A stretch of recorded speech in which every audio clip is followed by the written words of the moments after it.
O tema de hoje é a perseguição conduz ao crescimento. Nós vamos utilizar o texto que está em 2 Timóteo, capítulo 3, versículo 10. Eu vou ler do 10 até o 14. Diz assim a palavra do nosso Deus, o Eterno. Tu, porém, tens seguido a minha doutrina, modo de viver, intenção, fé, longanimidade, caridade, paciência, perseguições e aflições, tais quais me aconteceram em Antioquia, em Icônio e em Listra. Quantas perseguições sofri, e o Senhor de todas me livrou. E também todos os que piamente querem viver em Cristo Jesus padecerão perseguições. Mas os homens maus e enganadores irão de mal a pior, enganando e sendo enganados. Tu, porém, ele dizendo a Timóteo, permanece naquilo que apresentaste e de que foste inteirado, sabendo de quem os tem aprendido. Então, o apóstolo Paulo, ele tinha uma percepção muito clara acerca da perseguição e ele tenta transmitir essa percepção que ele tinha acerca da perseguição para o seu filho na fé, Timóteo.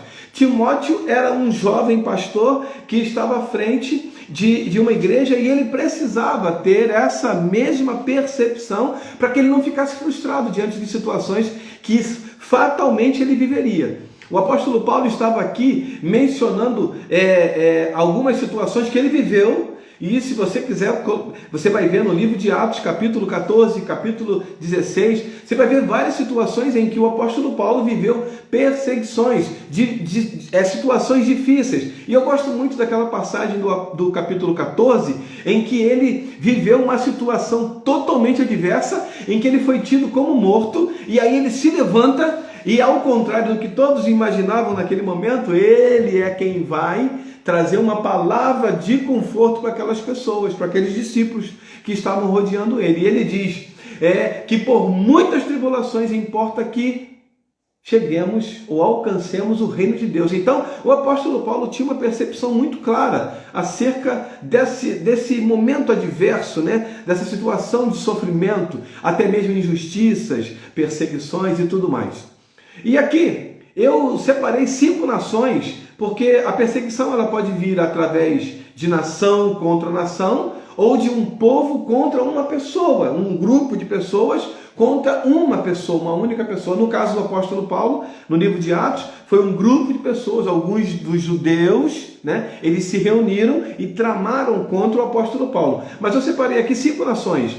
Nós começamos com os egípcios, que durante 400 anos mantiveram o povo de Deus cativo, prisioneiro, escravo, durante 400 anos. E essa escravidão era uma perseguição ferrenha, porque eles tinham que viver sob o domínio dos egípcios e aquilo era uma coisa muito difícil. Você sabe, você conhece a história, Deus levantou Moisés e Moisés liderou o povo na saída do Egito. Um outro povo foram os assírios. Os assírios, quando Israel foi dividido, o Estado de Israel foi dividido, os assírios dominaram Israel, que era composto por 10 tribos. Então os assírios dominaram e esse domínio durou aí anos e anos. E aí, quase 200 anos depois, a Babilônia vai e domina agora Judá. A Babilônia, comandada pelo rei Nabucodonosor, domina agora a cidade de Judá e leva cativo todos que estavam ali, ou quase todos, deixando apenas alguns, e aqueles que ficaram em total desprezo e desolação. Eles não tinham condições de se levantar e nem combater aquela situação e nem muito menos tentar viver naquela situação. Eles viviam assim, em total desprezo e desolação. Era uma situação extremamente difícil, porque Nabucodonosor utilizou naquela época uma estratégia que era minar a força do inimigo. Ele levou os ferreiros, os carpinteiros, ele levou os homens guerreiros, ele levou os jovens sábios, ele levou todos que podiam trabalhar na Babilônia para fazer crescer e em contrapartida enfraquecer o reino de Judá. Então ele quase que acabou com a cidade. Ele só não fez isso porque Deus nunca permitiu que isso acontecesse. Aí até que chegam os persas e liberta a cidade de Judá dos babilônios, e eles vão, e aí chega os macedônios e capturam de novo, e dominam de novo. Os macedônios dominaram o povo de Deus durante um tempo. Ou mais dentro do Novo Testamento, nós temos os romanos. Os romanos que a gente recentemente agora, né, ontem, por exemplo, nós tivemos a cantata de Páscoa que relembrou todo esse acontecimento que envolveu a perseguição dos romanos a Jesus, a morte, a crucificação, o sepultamento e culminando na ressurreição, que foi comemorado ontem. Então, os romanos durante muito tempo, eles perseguiram, né, o povo de Deus. E essa perseguição, ela se tornou maior, mais ferrenha, quando Jesus morre. Porque quando Jesus morre, os próprios discípulos, com medo, eles se afastam, né, daquele lugar, e eles começam a migrar para outras cidades, outros lugares. E é aí que começa o crescimento do povo de Deus.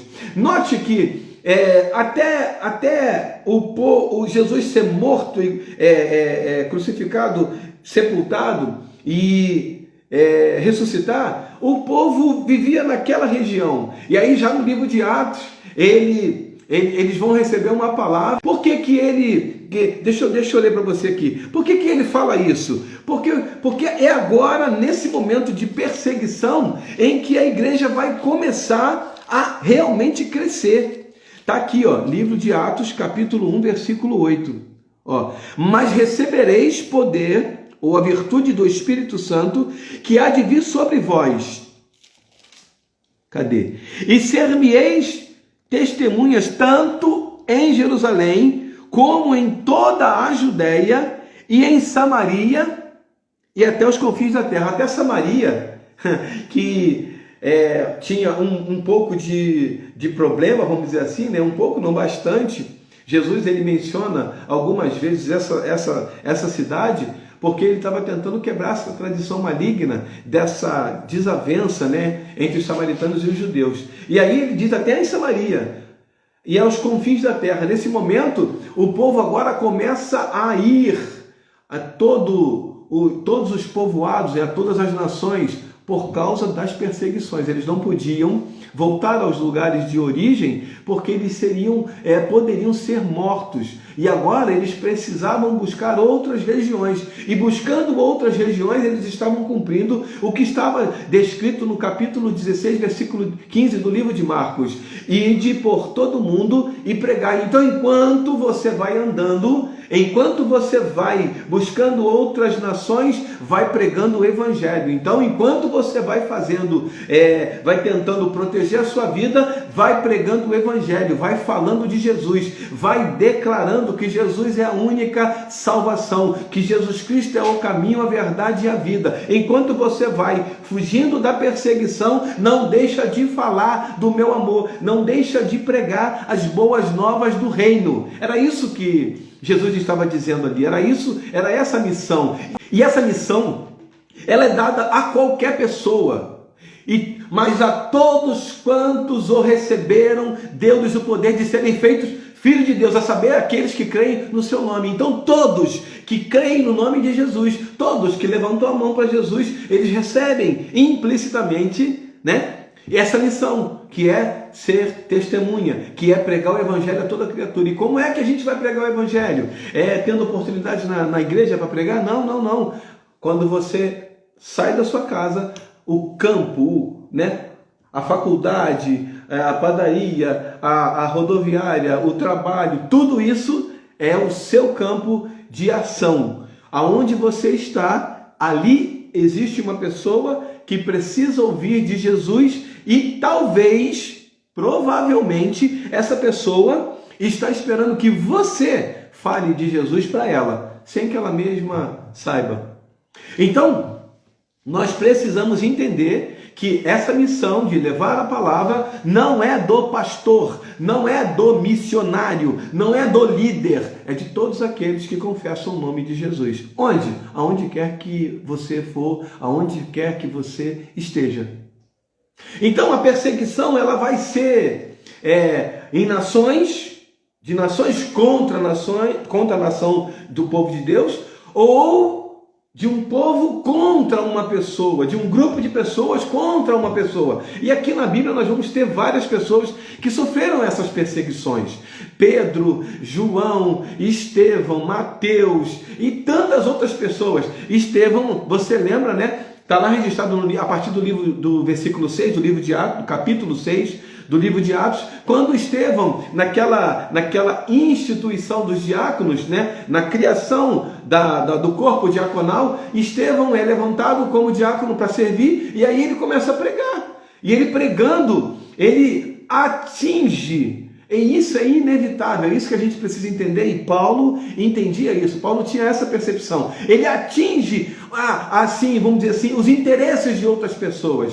Então a pregação de Paulo, ela batia de frente com o sistema religioso da época. O que era o sistema religioso? O sistema religioso é aquele povo que tinha uma aparência muito bonita, mas aqui dentro estava vazio. Jesus chamava eles de sepulcro caiado. Por quê? Porque eles eram bonitos por fora, mas por dentro estava oco. Por dentro não tinha amor, não tinha compaixão, não tinha paciência, não tinha nada que vamos dizer assim, que tivesse coerência com aquela pregação deles. Então, eles viviam uma vida parecendo ilustres, mas dentro era total podridão. Então, a religiosidade alcançava aquelas pessoas. E a pregação de Estevão, a pregação de Paulo, a pregação do próprio João Batista batia de frente com esse sistema. E batia de frente com os interesses políticos, religiosos daquelas pessoas daquela época. Então eles foram penalizados, eles foram mortos, perseguidos até a morte. Então note que a perseguição ela vai fazer parte da nossa vida em algum momento. A perseguição não é um privilégio de alguns, não é uma maldição lançada na vida de uma pessoa, não. A perseguição, ela vai fazer parte da minha vida e da sua vida em algum momento. Pode ser que você já esteja vivendo esse momento de perseguição, mas creia, não é privilégio seu, creia, não é uma maldição que foi lançada para você na sua vida, não, ela está prevista por Jesus aqui. No mundo tereis aflições, mas tem de bom ânimo, eu venci o mundo. Então eu preciso entender que a perseguição ela faz parte do processo da minha caminhada cristã. A perseguição faz parte daquilo que eu e você chamamos de caminhada cristã. Faz parte da nossa vida. O apóstolo Paulo, depois você pode ler Atos capítulo 14, versículo 22. Eu mencionei aqui. Ele diz que por muitas tribulações, muitas, não poucas, muitas tribulações, importa que alcancemos o reino de Deus. Então a tribulação ou as tribulações, elas fazem parte da minha caminhada cristã até chegar ao céu. Eu preciso entender isso. Paulo tinha essa percepção, Paulo tinha esse entendimento, e ele tentava passar aqui para Timóteo, ele tentava mostrar. Note que Paulo, ele era um perseguidor de cristãos, e durante o período em que ele perseguia os cristãos, ele tinha autorização. No livro de Atos capítulo 25, ele diz que ele prendia e alguns ele matava, mas ele tinha autorização para fazer isso. Note, no caminho de Damasco, ele contando no capítulo 25, ele conta essa história. No caminho de Damasco, ele teve um encontro com uma luz que ofuscou a sua vista, ele não conseguia enxergar, e essa luz falava para ele: Saulo, Saulo, por que me persegue? E ele automaticamente responde: quem és tu, Senhor? Paulo não conhecia Jesus. Ele perseguia os cristãos, ele perseguia aqueles que eram os considerados do caminho, e ele tinha carta para perseguir. E agora, sendo o apóstolo aos gentios, ele agora é perseguido. Note, ele sabia que isso era uma situação totalmente regular, não era algo assim irregular. E como é que isso aconteceu comigo? Não. Isso aconteceria de fato com o apóstolo Paulo, porque ele viu que ele fazia isso, ele perseguia em nome de Deus, e agora ele estava sendo perseguido.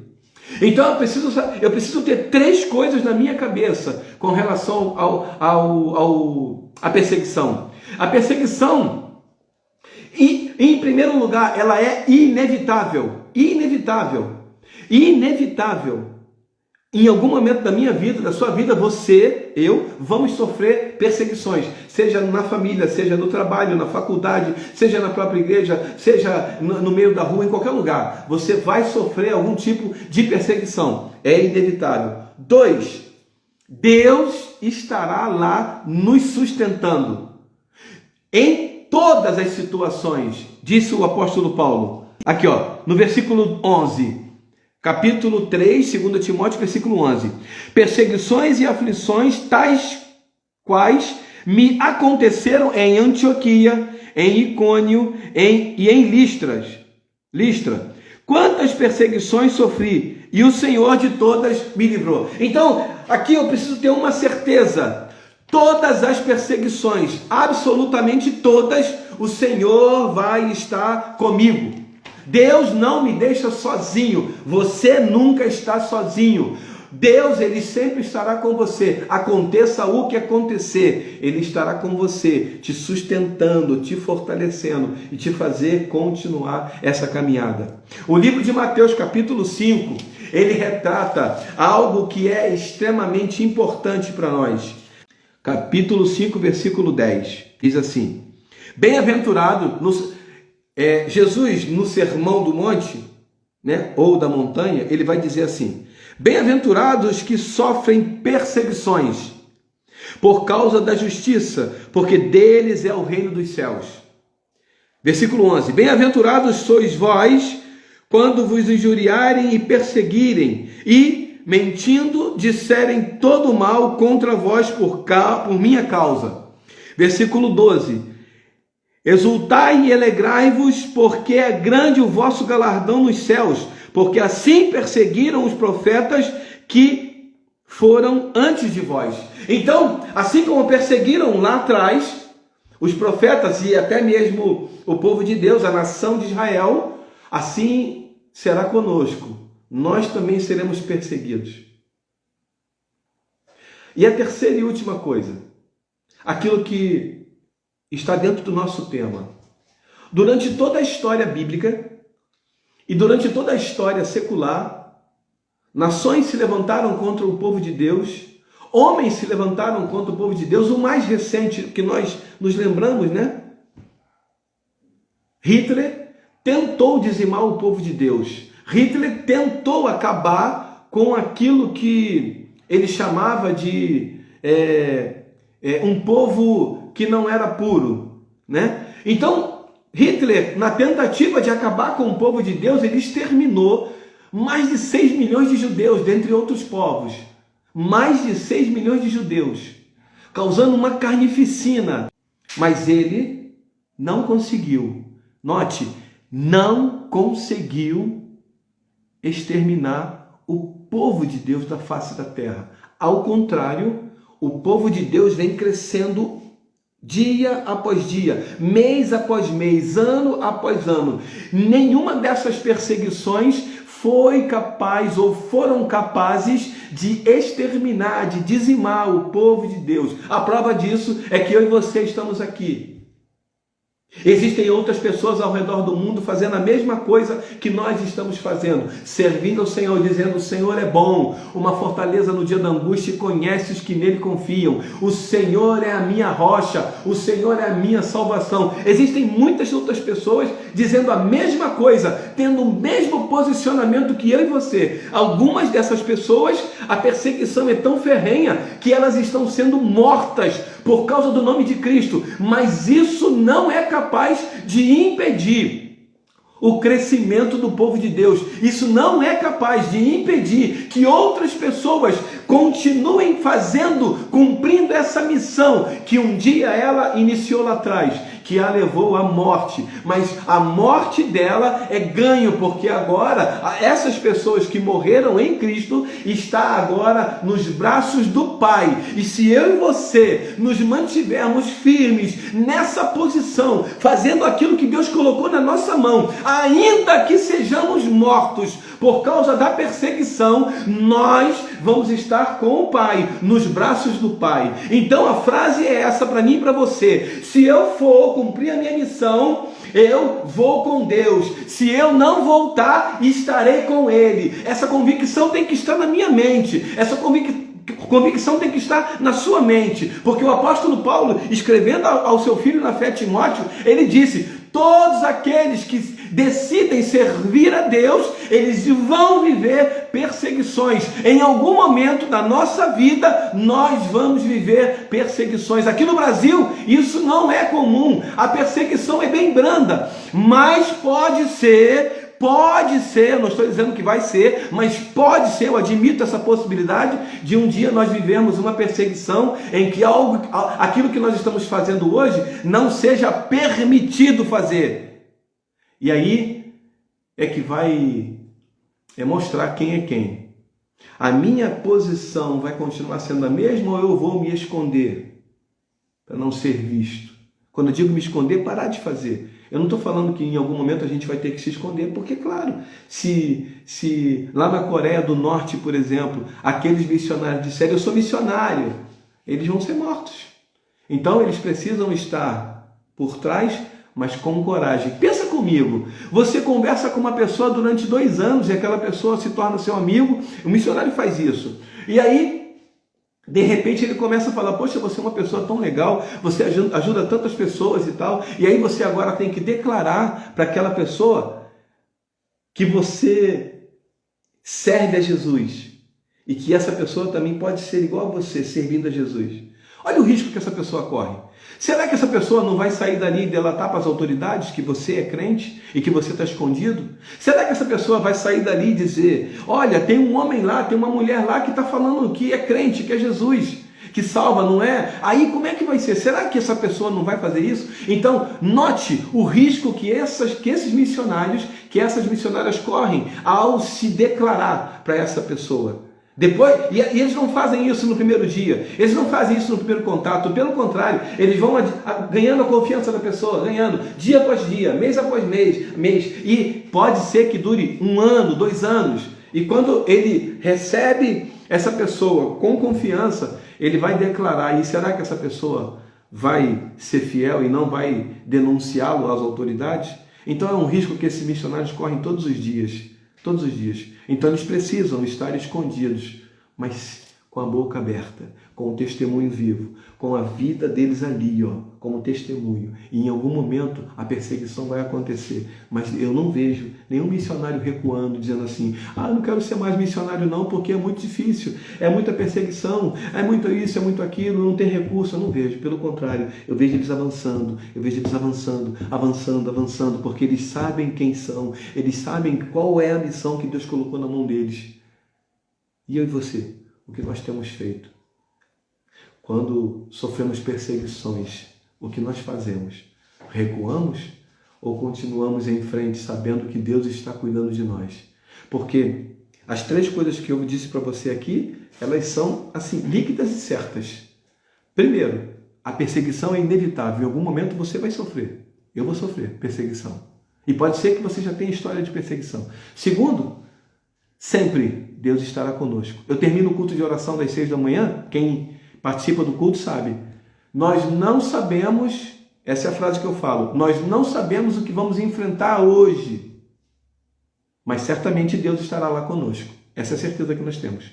Eu não sei o que vai acontecer amanhã, mas eu sei de uma coisa: Deus vai estar comigo, Deus vai estar com você. Terceiro, a perseguição não impede o crescimento, pelo contrário, ela nos conduz ao crescimento, porque quando somos perseguidos, saímos da zona de conforto, saímos do lugar onde nós estamos e começamos a caminhar em direção a outras pessoas. E essa caminhada, que poderia ser chamada de fuga, vai nos levar ao crescimento. O que você tem feito na sua caminhada? Como que você tem reagido às perseguições? Não permita que elas te impeçam de continuar avançando. Não permita que elas te impeçam de continuar dizendo: o Senhor é o meu pastor, de nada terei falta. Não permita, mas ao contrário, caminhe em direção ao Senhor. Mesmo dizendo como Josafá, né? Olha, em nós não há força e eu não sei, não sabemos nem o que fazer, mas uma coisa nós vamos fazer. Nossos olhos continuam no Senhor. Eu continuo olhando para o Senhor. E aí nós vamos falar assim: eu não sei o que está acontecendo. Eu não sei por que se levantou essa perseguição, mas uma coisa eu faço. Eu vou continuar olhando para Jesus.